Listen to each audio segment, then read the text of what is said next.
Since morning we have been talking about lifestyle modification, fat, abdominal obesity, NASH, which came first, diabetes or NASH or insulin resistance, how to lose weight, semaglutide, peptide inhibitor. So many things we have talked about, which all center about lifestyle modification. So I have kept the name of my topic, the fat of the matter is.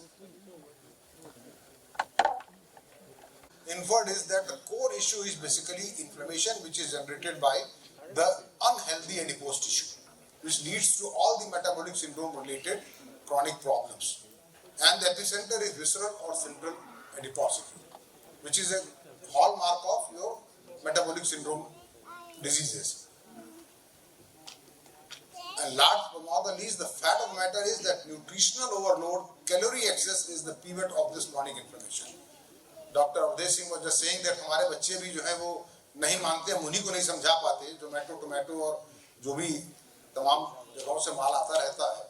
तो ये जो nutritional overload है, बिना ये समझे सोचे कि हमको कितनी रिक्वायरमेंट है और हम कितना खा रहे हैं, जो हमारी रिक्वायरमेंट है उससे अधिक खा रहे हैं, और वो खाने की वजह से ही जो न्यूट्रिशनल ओवरलोड है, that is leading to central obesity. And पेट जब हुआ मटका तो स्वास्थ्य को लगा झटका। ये सूत्र वाक्य है, हमेशा याद रखिए, चाहे वो थिन फैट इंडियन हो और चाहे वो फैट इंडियन हो। If there is central adiposity, it will lead to inflammation and it will lead to so many problems. How this I will just discuss with you. And we all know that there are multiple organ-related obesity problems. I will not enumerate each and every one, from sleep apnea to joint pain to asthma. You name any organ system, it is affected by obesity. Cancer.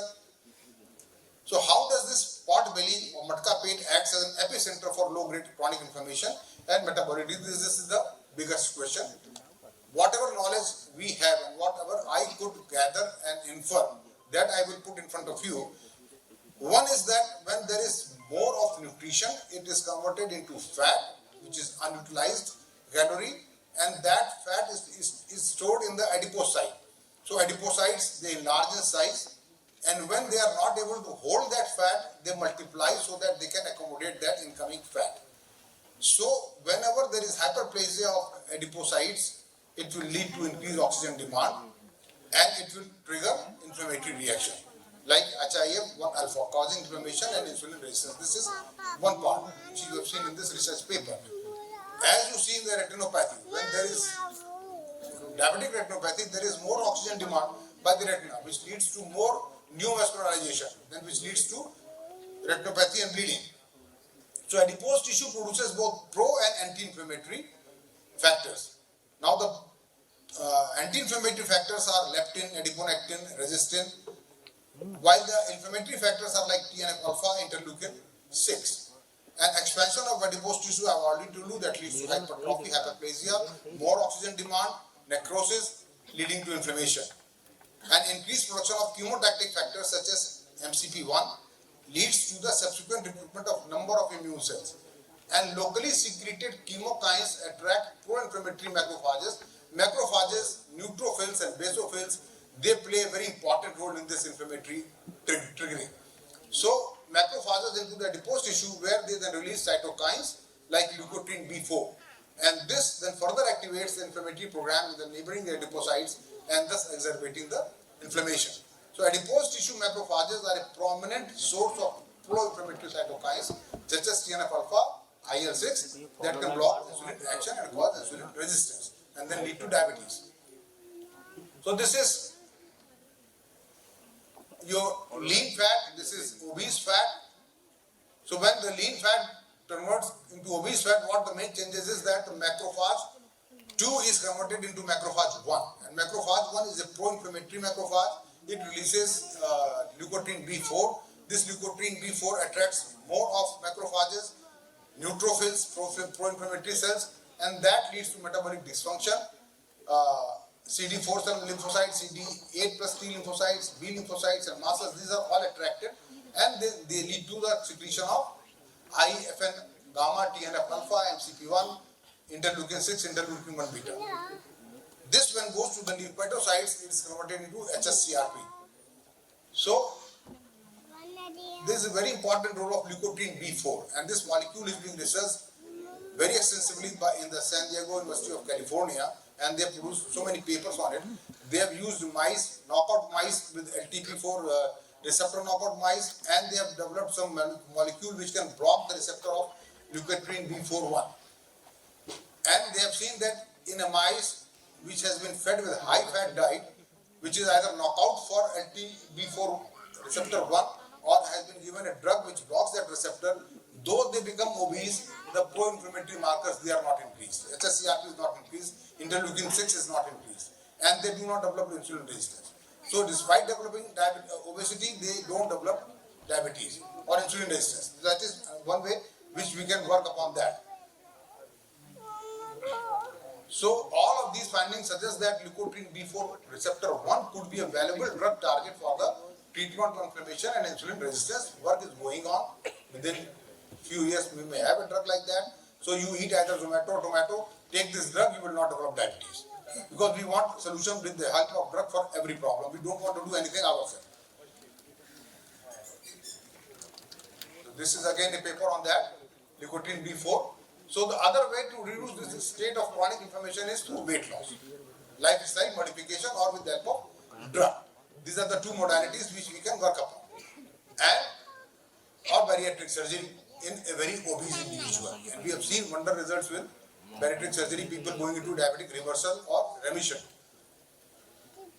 So this is weight loss improves insulin sensitivity and inflammatory markers. All the inflammatory markers, they are decreased when there is weight loss, either with any modality, lifestyle, surgery, or drugs. But the biggest question marker is, now there are a lot of people on the social media telling you that I can reverse the diabetes, join my group. They have a psychologist, they have a nutritionist, then they have somebody who will tell you about exercise, they will give you an app, and they will charge you very heavily. But ultimately you have to do all the things, which people never do it. They pay, but they are not able to achieve the goal. So how long this lifestyle modification can work? This is one question. So I will quote three main important studies. This is DP, Diabetes Prevention Program, DPP-OS ongoing study, Daching study from China, and Finnish Diabetes Prevention study. DPP and DPP-OS study, it ended at 3 years. They followed up for 10 years, then for 15 years. Daching 6 years, 23 years follow-up. Finnish Diabetes Prevention study, 4-year study, follow-up for 7 years. What was the result? At the end of the DPP study, from pre-diabetic conversion to diabetic, there was 58% reduction, just with lifestyle modification. And at 10 years, still the benefit was there to the tune of 34%, and at 15 years, 27%. Daching 51%, after 23 years, still 43% benefit was being reaped by those persons who were involved in the study doing that lifestyle modification. And in FDPS, 58%, and after 7 years, 43%. So lifestyle modification right in the very beginning, when the disease is diagnosed or metabolic syndrome is diagnosed, gives a very good metabolic legacy for years together. That should be kept in mind. So it is a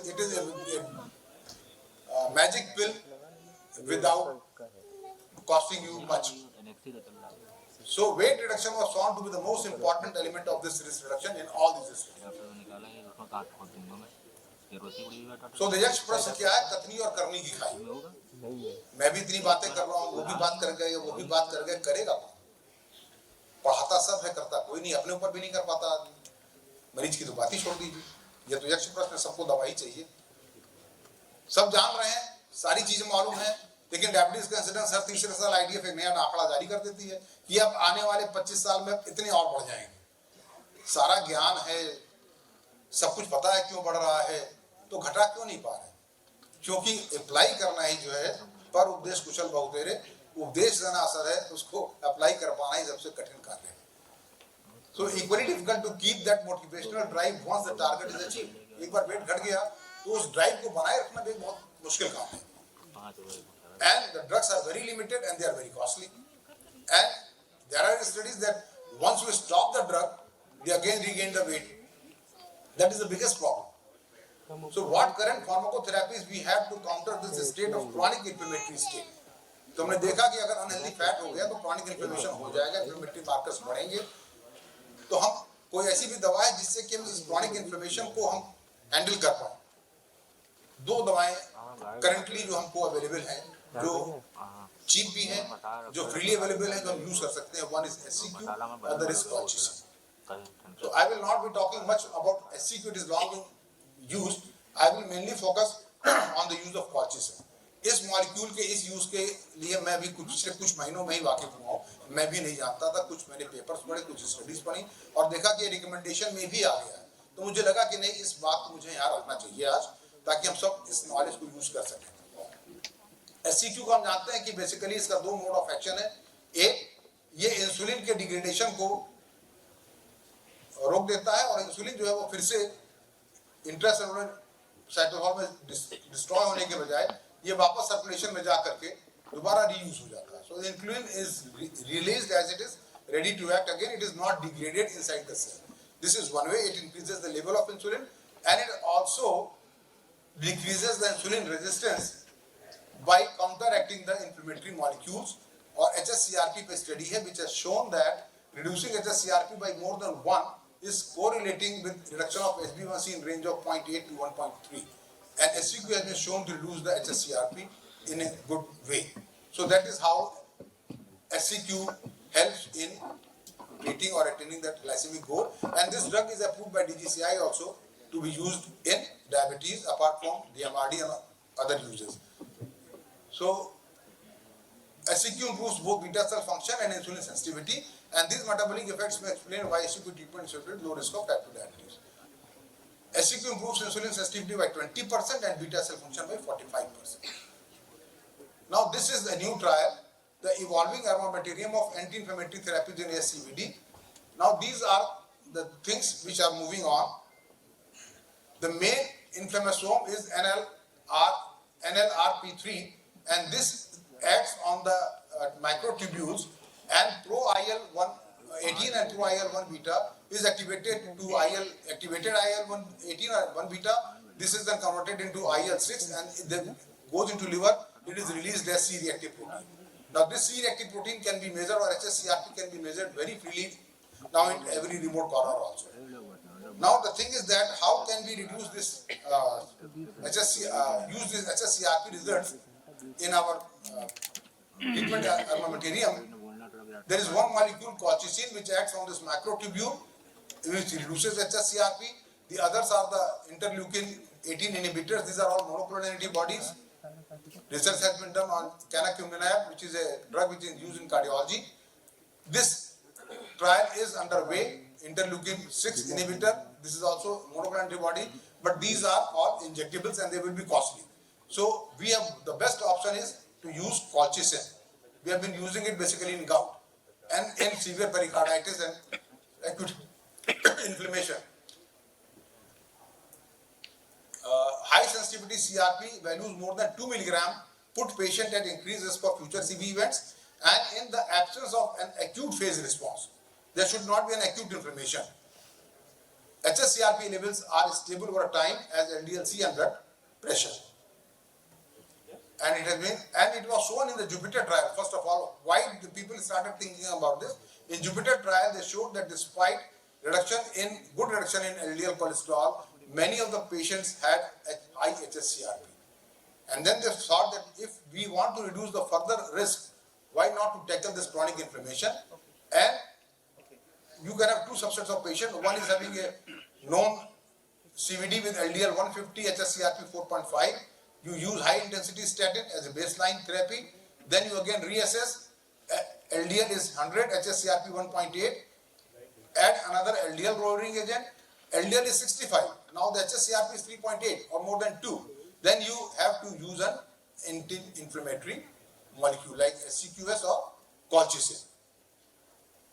So HSCRP is a more powerful determinant of CV death than LDL. See, this has been seen in this study of more than 31,000 patients receiving contemporary statin. Inflammation assessed by HSCRP was a stronger predictor for risk of future CV events and death than LDL-C. So this is very important. So, okay, so colchicine, this acts, I have told you that it acts on the microtubules. It then interferes with the neutrophils, with the macrophages, and they interfere with the neutrophil platelet aggregation. This is how they give you protection for even atherosclerotic problem. So this is Lodoco trial, which was a randomized controlled trial of colchicine, which was used in more than 5,000 patients which were having prior ASCVD or high risk for high risk prevention, primary prevention. 94% of the patients were already on statin therapy, and you will see that it is a 5-year study that there is a good separation of the graph, and right from the very beginning, from the first year, the graph started separating for the risk reduction, and along the first year, second year, third year, fourth year, it was constantly observed that the benefit was sustained for risk reduction. And this is called COT trial. This was in the patients who were having MI within past 30 days, and they could show that it reduced waste by 23% in patients having MI in past 30 days when colchicine was used. So MI, stroke or CV death, 25% risk reduction. MI, stroke, coronary vascularization or CV death, 33% risk reduction. This was a meta-analysis. So metabolism, it is metabolized in the kidney and liver. It is excreted by the kidney. So there are certain caveats where not to be prescribed. जैसे कुछ professor बताते थे कहाँ नहीं लिखना है. So it should not be prescribed to patients with severe kidney or hepatic function impairment. Should be temporarily discontinued if there is a concomitant use of strong or moderate CYP3A4 drugs or P-glycoprotein inhibitors like clarithromycin, ketoconazole, fluconazole, ritonavir, and cyclosporin. So here you can say that if the eGFR is 20 to 40, should not be used. So now it has come in the guidelines of ESC also, and AHA, ACC, ACCP, ACA, and all the guidelines they have now included that 0.5 milligram low dose of colchicine daily can be considered in secondary prevention of CVD, particularly if other risk factors are insufficiently controlled or if recurrent CVD events occur under optimal therapy. So this is the ziltivekimab IL-6 inhibitor study which is ongoing. Zoe's, Hermes, Artemis is still to start, and it is once a month injectable monoclonal antibody, 15 milligram, which results are awaited. But again, I told you that this will be a very costly drug since it is monoclonal antibody. So the conclusion is that the FDA has now approved low dose colchicine for CV risk reduction as a safe and highly effective adjunct to statin therapy. Daily low dose colchicine should not be given to individuals with severe kidney or liver disease and should be discontinued temporarily when concomitant use of other short-term drugs like ketoconazole, fluconazole, and clarithromycin. Identifying patients at high risk for residual inflammatory risk with HSCRP, other clinical markers of risk. आपने देखा कि हमारा target goal of LDL achieve हो गया लेकिन HSCRP नहीं achieve हो रहा तो you add this drug. LDL गोल अभी नहीं अचीव हुआ, you increase the statin or you add some other LDL reducing drug. So you have to stratify your patients. Do not use low dose colchicine on everyone, just the right patient. You have to choose your patient. So the take home message is make weight loss a core issue in patient conversation in a sensitive way. If possible and affordable, do give or offer for drug therapy. As Dr. Rajiv Varsi has said, it's our duty to offer them the therapy. It is their choice whether to accept it or not. But you should tell them. Assess for residual inflammatory risk by doing HSCRP after achieving target LDL, and if not contraindicated, incorporate HCQS or low dose colchicine as per patient profile. Thank you very much. Thank you, Dr. Aloke Gupta sir. Now it is the time to felicitate our president. I request our co-chair, Dr. R. Singh, to felicitate President Aloke Gupta sir.